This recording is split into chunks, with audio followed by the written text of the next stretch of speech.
Welcome back to the show. Welcome back. Welcome back, everyone. Today, we are talking about a sentiment I share with my clients in their work with me, that confidence and resilience are siblings. That means they go hand in hand. This is a confidence shift conversation, and I'm your host, Michelle Charles Gustafson. I'm the creator of hueandstyle.com, where I help my clients and communities step into a new season of confidence by transforming their self belief and self presentation into a superpower. That's so that they can do more. They dream more, they sell more, they advance more, inspire more, and lead more. And today I have a very special guest for this conversation. If you're a woman who could use a dose of new confidence at this point in her life, you are in the right place. And if you know a woman who could use a dose of inspiration to make a shift, gift this conversation episode to her. Hit share, forward, or repost it right now. And don't forget to leave us a comment here or in the link in the show notes. We'd love to hear from you as we have this conversation about confidence and resilience. So today I'm delighted to have an inspiring guest who embodies the sentiment that I share with my clients, that is resilience.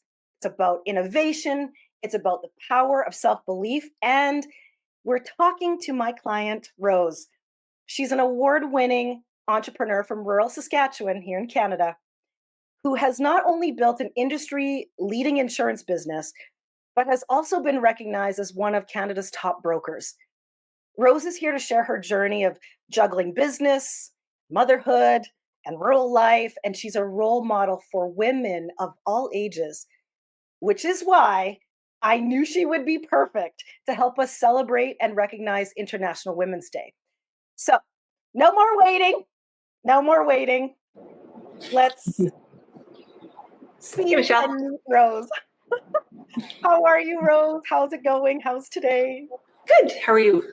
I'm good. I am so excited to have you on the broadcast, on the show, because I know there are women who are sitting in their homes right now waiting for a dose of inspiration. And your story is particularly inspiring for women who are in our audience and in our communities. Many women are business owners, mothers, entrepreneurs, even rural residents. And so I want to ask firstly, can you share what led you on the journey and the adventure to establish an insurance business in rural Saskatchewan? And what were some of the unique challenges you found really early on in an industry that can seem bland and sometimes male dominated? So insurance has to be one of the most accidental careers, which is odd because if you talk to anybody in the industry, they have like 30 years experience and they're like, was that your goal? And they're like, no, I have no idea how I got here. Like everybody has such a odd, like stumbled into it and then loved it kind of career story. So prior to insurance, I worked for a large financial institution, and there I was selected for a mentorship program. And that mentorship program was to move to a much larger city. And it was a big deal, and it was super prestigious, and I was excited about it until I actually stopped and thought about what my life would look like. And I was like, I would hate my life if I live in a big city. So I paused and I was like, well, if I had all the money in the world, what would I do? And I grew up in rural Saskatchewan. It is a wonderful place to live. We live in lake country, as they call it. So I was like, I would live there. So I ended up declining the mentorship program. I was met with a lot of harsh criticism that it was a bit of a waste, because that was the big goal, right? Was to move to a large city and sit in an office tower. And they really tried to talk me out of moving to, because first they said, well, like, where are you moving? So I told them, and they're like, well, where is that?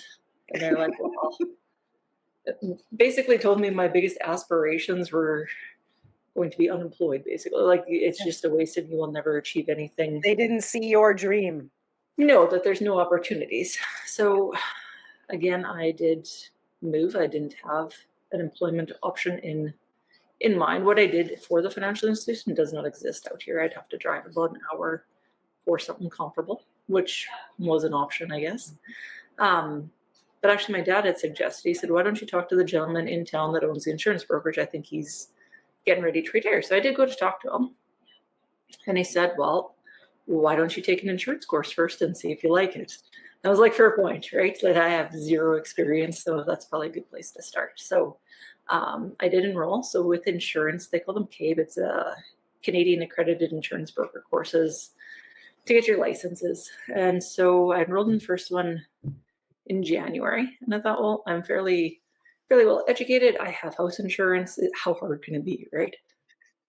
And I got to the end of chapter 1 and I was like, wow, do they ever not explain this to you? Like, do I ever not have a clue how insurance works?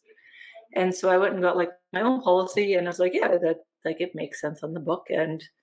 But they don't tell you that. They just tell you, here's 5 companies, here's 5 prices, pick a price. And that's literally the extent of information I'd gotten at that point on how to select insurance. So again, there's 4 different modules plus some bylaw exams. So 5 exams I had to write.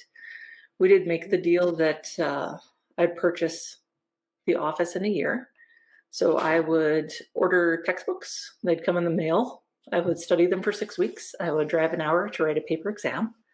And then I'd wait 4 weeks for my marks to come in the mail. And then I would write the next one. And like back to back to back. Throughout the year, I did sit with the gentleman who owned the business as well to do some job shadowing on that. But then I also had to write a business plan. So again, I'm also trying to buy a business I have zero experience in. And it's a goodwill business, and financial institutions are not real keen on lending on that. So it was another project as well to get that in line. And so I would send in applications because you have to apply for licenses. You don't, just because you buy the brokerage doesn't mean you get all the licenses with the companies as well, or contracts. So I'd send in information and they're like, no, that's not realistic, try again. So I'd send them back again and they're like, no, try again. And it's like, oh, that. But they were right. Business planning by the seat of your pants, Rose. Yes. and so they were right, because like they weren't realistic. It was like, oh yeah, I'll do this absolutely. And they're like, you probably won't. But not in the first 1 to 5 years. Like, so then I think I wrote my last exam in December and got my marks, and I took possession of the business January 1st of 2013. The original owner did stay on just for transition, yeah, to do that. Then the beginning of February, I found out I was pregnant with my first child, which was super excited. I was, again, also the only employee because the original owner, he was like a one-man show, that there was nobody else here but him. And he did mentor a bit, but... you were on your own and ready. Yes. Yeah. So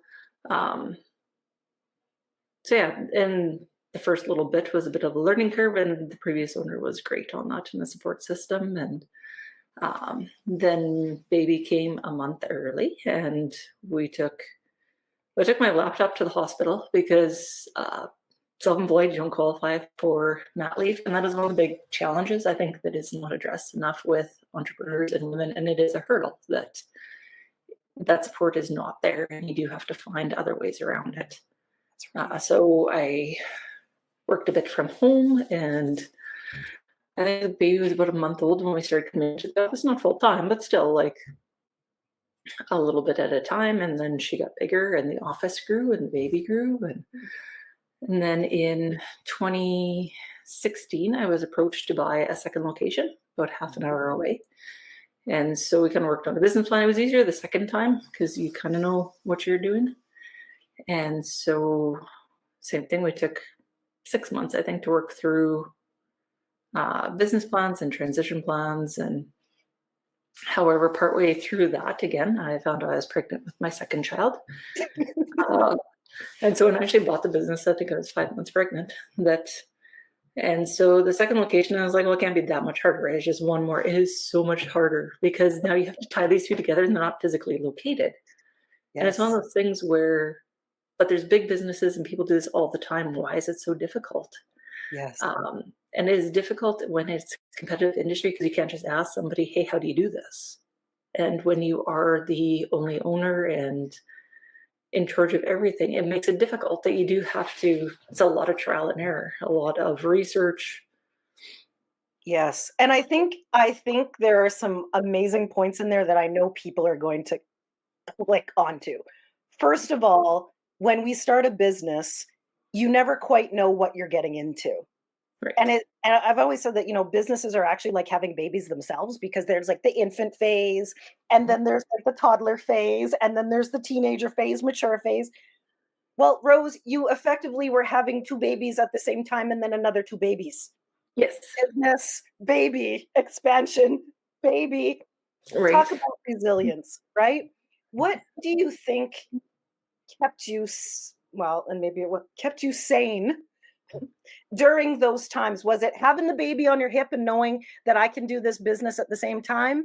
Or was it a commitment to the clients that you wanted to serve in an educational aspect, making sure that they knew what they were buying? What was it that kept you going? And I think it's a bit of both, right? And so with babies, again, they sleep a lot.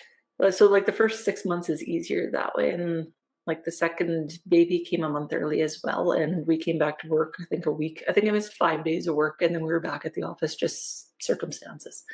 Um, but with it's an office job. So you sit at a desk and people kind of ask me about that. And they're like, well, shouldn't you be at home resting? And I said, but if I sit at home, I'm going to see the dirty dishes and the laundry and like all the physical labor that you need to do. I said at the office, there's nothing for me to do but sit at my Except desk serve and your type. customer. Yeah. And so then I just like wore the baby and a little Snuggie and she was happy and it worked out well. And so we did find a routine that way. And that's Yeah. where I think a lot of women in Listen, business, it's going to look different for everybody, but lots of them find their own solution to it, their own workaround. And I think that is such an important point. I think that women will always do business differently. Mhm. And it's because of having all the roles we have. And whether that's wearing the baby and picking up the phone or typing an email at the same time, we're going to make it work. That's just so amazing. And I know that like navigating the insurance industry, like you said, it's competitive. As you were starting to grow the business, when was the time that you knew that it's not just about the insurance that I'm selling, but I'm also selling my unique approach to serving my customers, and that investing in your own personal competitiveness, personal branding, your whole direction of how your business works. When did you know that that was needed in order to keep growing? And I think that started like at the beginning. Like I said, when I enrolled in the first course and I hit the end of chapter one, and I was like, wow, nobody explains this. Why do they not explain this? It is important. It is part of your like financial risk management. And like I said, prior to insurance, I worked in finance. And I did spend some time in the collection department where everybody's like, oh, that must have been terrible. And it really wasn't, because most people do not wake up one day and be like, I'm just not going to pay my bills today and see what happens. Like it's usually something unexpected occurred, something unprepared, something out of their control. And it's not a good feeling. So same thing where that approach was to educate them on different solutions to try and remediate them. It was very soft collecting. And again, it was an educational based approach. Yeah, Insurance that is the was your same way, where it's to mitigate your financial risk, and so to make sure you don't have a catastrophic financial loss. Like your largest asset is your home, your business. And so I think when you approach it that way, just to educate people on it, they're very receptive. I think that's a really, really important point as well, is that um, one of the ways that businesses remain competitive is the thing that, or competitive in that people can't copy you readily, they can't duplicate you, is in that service aspect. And for something like an education aspect, that's very hard to copy, which makes you stand out. That makes you stand out. It's like, Rose will teach me what this insurance is and how it works in my life and make sure that I get the right solution. It also is something that creates loyalty in the business. And so, I mean, having two locations, being in a rural area, how important is it that your audience and your client base and your community sees you as loyal to the community in that rural setting that draws them to you and sticks them to you as a business? And I think that's a big part of it as well. Like I said, I grew up here, so a lot of my clientele are people I grew up with. So when I went to post-secondary education, I went on community scholarships. So like the community groups in here actually invested in my education for the financial part of it. Again, they are people that were like sports coaches, teachers, your friends, your parents' friends, grandparents, that they're all people you have a personal connection with anyway. And there is a genuine amount of care there. There is a genuine amount where when I sat down and reflected on if I had all the money in the world, what would I do with it? I would live here. It is a wonderful place, and that makes it very easy to reinvest and to want the community to be sustainable.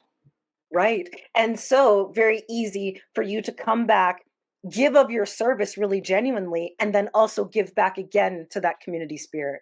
I think that's amazing. And, I mean, I remember well, we've known each other for a very, very, very, very long time, in a couple of stages of life in our business. But I do remember when you came um, into personal branding with me, that was a major piece of your story, of the reason why someone picks Rose and her brokerage over someone else. And so, how did you find, um, how did you feel about getting more clear about who you needed to be in yourself before you could put that out as a business competitive advantage to share the outcome that you wanted to give others? Zine, I think like you touched on a bit where you said it's always going to be unique to you. And so that like there is no cut and paste. You can't copy it from somebody else. You do genuinely need to figure out what is important to you, what the business values are, and to look into that. And again, in some of our work we did where, I mean, I was 10 years into the business and we looked up, because you asked me, well, how'd you name the business? And I was like, well, a lot of the insurance, they have like an umbrella and covers it. And that seems a little too manufactured. So we're out in rural Saskatchewan. And so like the willow tree seemed like the more natural option. And that was about as far as I had given any thought to that. But we looked it up and the willow was Looked it a up. symbol of resilience, right? And it fit perfectly with where the business had come in that first 10 years. Yeah. And I will also offer, because as your coach, yes, it fits where the business is, but it fits who you are in every aspect of how you've built this business, of how you've built the team around you, in the way you've built it is a symbol of resilience. Those roots that bend and don't break, then you're protecting your people from those storms of life. Like, it is all of it. And I think that's such a power of proper intentional personal branding, is that it becomes such a reflection of everything you are and then everything you do. And then you know what happens, Mhm. Rose? People, do you know what that happens? You Yes. start to get recognized. And I know you've been recognized, uh, national industry awards, as a top broker in Canada, alongside global best in insurance. How did achieving these milestones and experiencing such recognition of you doing the business, how did it serve as a affirmation of the value of the inner confidence work you've done and how you use that to solve your business challenges? So, and I got an email notification for the first one, and it was when I was listed as one of the top 10 finalists for Insurance Broker of the Year nationally. And I thought it was spam because I live in rural Saskatchewan, right? Like usually these things do come from larger provinces who don't even recognize that we're a province, let alone the rural communities in it. And so I had to read it a couple of times and I know maybe it is legitimate. So um, so if that helps how I felt about it. and then reflecting back on it. But one of those is where it does take time to see that there is value in your own personal brand, because you're not going to see anybody identical like you. And you're going to be like, well, but that's not what success looks like in the industry. That's not what anybody else is doing. And that's kind of the point though, right? And that is one of the standout ones is none of the finalists look the same. Mm. None of them look the same. And that the ones like I always shared that a personal brand is actually more of a personal growth journey than it is an exercise in like what do I post and like what do I wear, even though there's pieces of it. Those are tactics and those are logistics. But personal branding is actually looking at yourself and then aligning how you do your life and business around it. And I love that story of like thinking the email was spam because it is the perfect definition of saying you are just going about the work of the service you do for those you serve. Right. You are just doing the thing that you knew to be true and somebody saw you. Right. I think those are almost the more treasured times when you get recognized, when you're simply going about doing it.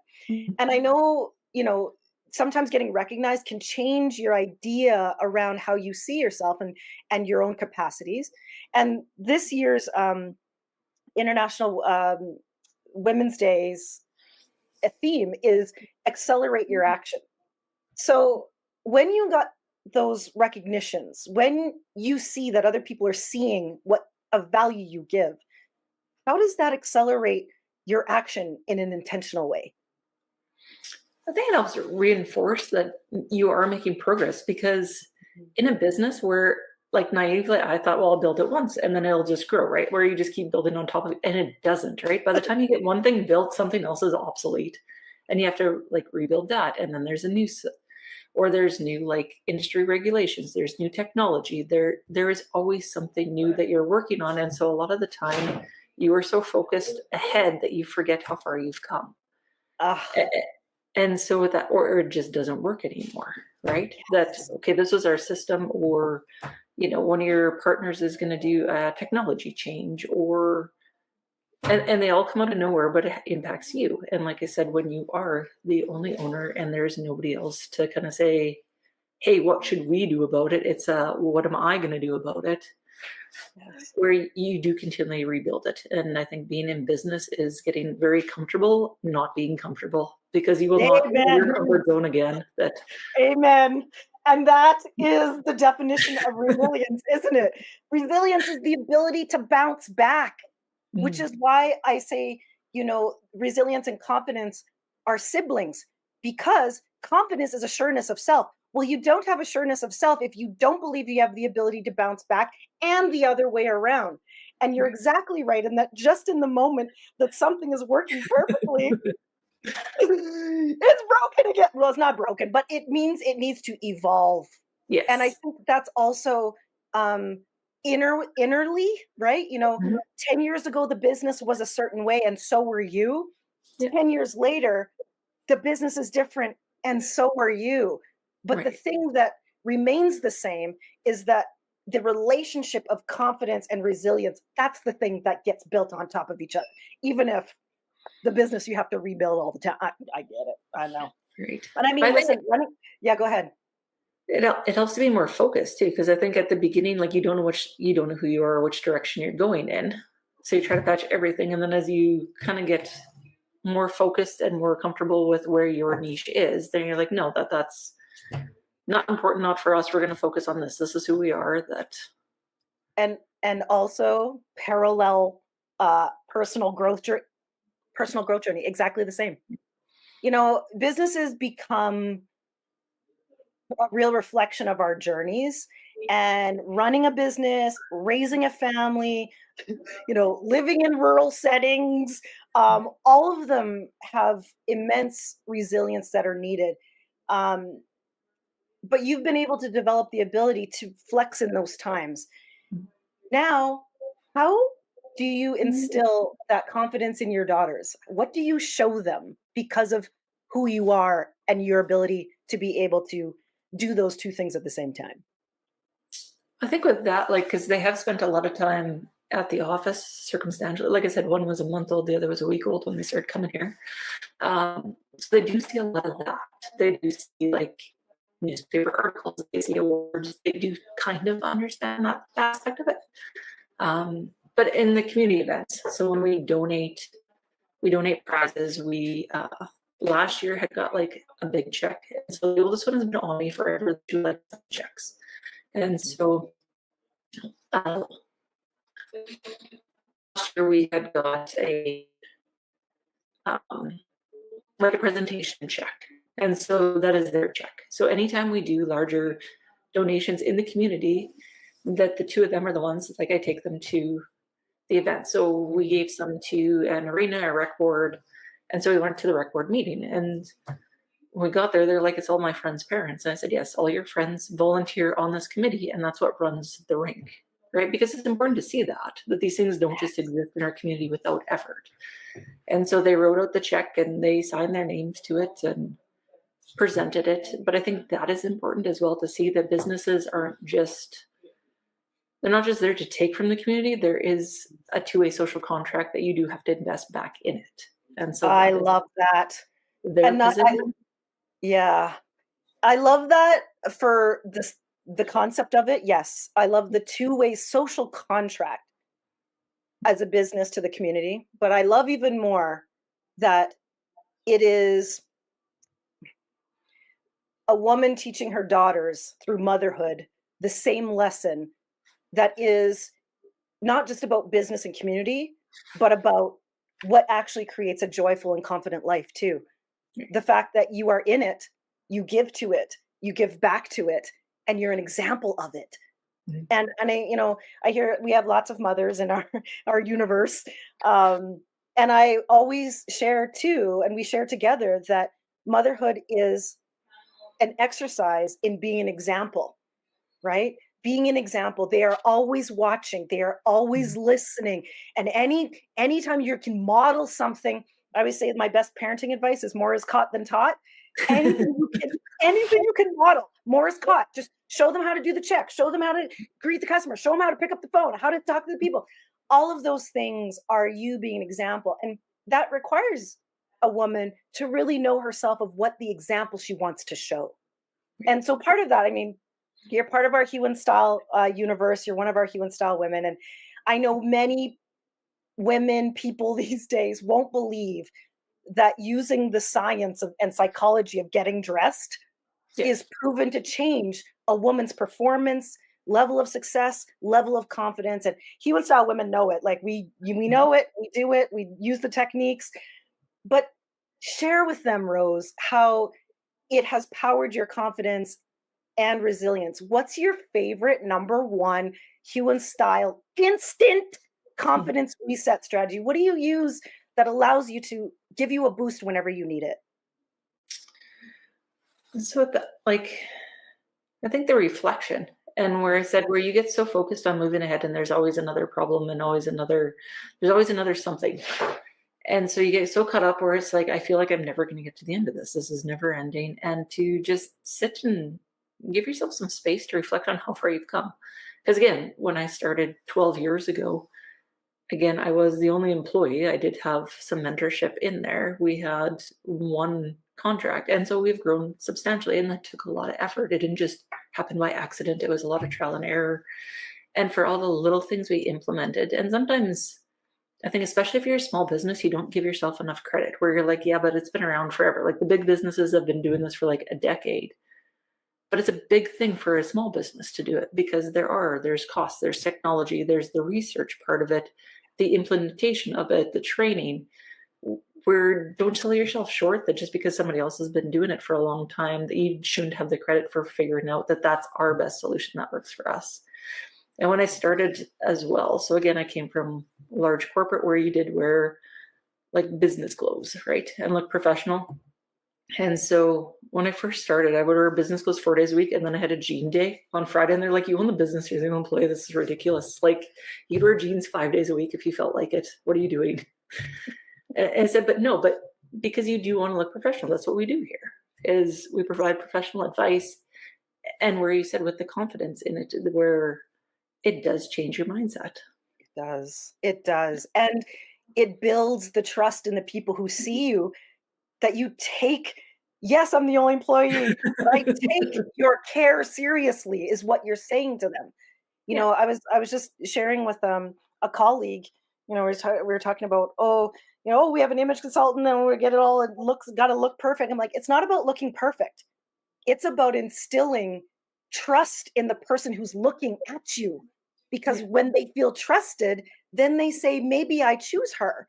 And that's how you build a business year over year over year. And I love that wisdom that you gave to the fellow business ladies out there to just give themselves space Mhm. to see how far you've come. I'm pulling that right out because that's the one thing we don't do as women in general, but definitely as entrepreneurs, definitely as women in business.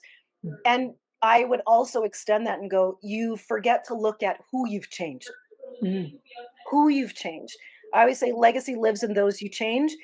And as a woman in business, and Rose, I know being in your community, if you go back and go, of all the places I was, an, an example to others, you probably couldn't count the number you've changed. Right. That's a big deal. That's a big deal and something to be very, very proud of. Oh, I love this. Okay. So I love this conversation. Let's leave the women with some final inspiration. So there's a woman who's sitting in her office. She's listening to this right now. She's sitting in her business. It's feeling overwhelming. It's feeling like a slog. I think one time you told me someone asked you, so have you ever thought about giving up your business? And you said, literally, every day. Okay, so she's feeling a little bit low. What do you want her to know about her confidence in order to be resilient? I think to reach out, and where I said, yes, it's a very competitive industry. And at the beginning, I was like, well, I can't ask anybody because we're all in competition. Um, Insurance, and again, like this is specific to Saskatchewan, but there's one in every province where we have IVAS is the Insurance Brokers Association. They're a phenomenal resource. They will help all brokers. And it's like that, like friendly competition. We also have WESC, Women Entrepreneurs of Saskatchewan, amazing group of women. That there's always somebody else that will actually help you. It's not as competitive as you think. Mm. And it is great to network with them and even validating because if you go to them and say, I don't know how to do this. I am stuck on HR, accounting, marketing, whatever it is. They're like, oh, you know what? I was there too. This is my solution. Let me help you out. I would love to help you. And there's like, don't be afraid to lean on other people with experience on it. And again, Oh, so it is good. still two-way because you have your own experience in an area they don't. Um, Yes. and then it is not so lonely. But even that part just to talk about with your peers and again whether it's within your industry within like the women entrepreneurs of your province or state, I guarantee they've all had the same problems. And sometimes we're talked about, well, don't talk about the difficult things because people think you're failing, and they're not. Everybody succeeding is failing, and so it's just that we keep trying to find solutions for it. Oh, that's so good, Rose. The big wisdoms. Guys, Rose gave it to you. It's so true. And I mean, the loneliness factor is a thing. The learning to lean on resources is a thing. Asking for help, Yes. admitting you don't know. Mm. I mean, especially like women who are highly capable, sometimes it's very difficult to say, I don't know how, Mm. right? But leaning on is is essential. And I love also the point that we're not in competition because if we all have our own well-formed, self-affirming personal brands for ourselves and our business, Mm. nobody can touch that. You Right. serve a certain client, a certain person with your certain gifts and talents, and you just go about your business doing that. Mhm. And there's enough for everyone to go around. Honestly, there's enough for everyone. So I want to thank Rose for being here on a special edition of Confident Shift Conversations for International Women's Day 2025. Thank you for your heart. Thank you for your truth. Mhm. You don't know it yet, but you have helped another woman discover herself, Rose. And for the women listening, if Rose's story has stirred you even a little bit, moved you to discover more of yourself before you can put it back into your business, I've got links in the show notes. You can visit me at hughandstyle.com, tune into the podcast, take a course, see what events are coming up. Any of those ways, I just encourage you, most importantly, to take one action after listening to this. And I'm here to help you see yourself differently and uncover that new courage if you need it. So, Rose, Mhm. thank you for joining, Thank you folks. for having me. Absolutely, absolutely. I've wanted to do it for a million years, and this was the perfect opportunity. So, thank you everyone for joining, for listening. We will see you soon. So, bye for now. Thanks so much for listening. I know you can tell that I believe that a strategic image and a confidence mindset is something everyone who wants to make an impact needs. A shift in confidence can change your life. Using my degree in marketing strategy, expertise in personal branding, and my creative self-development process, I've helped thousands shift their confidence, starting with how they see themselves in the mirror in my signature Hue and Style mentorship program. You can explore my book, Show Up Confident, explore how I work with my clients, and see their amazing results and breakthroughs too. It's all at hueandstyle.com. Join the community and start to see how making the image, mindset, success connection can create a breakthrough in your life too. I can't wait to see you there. Bye for now.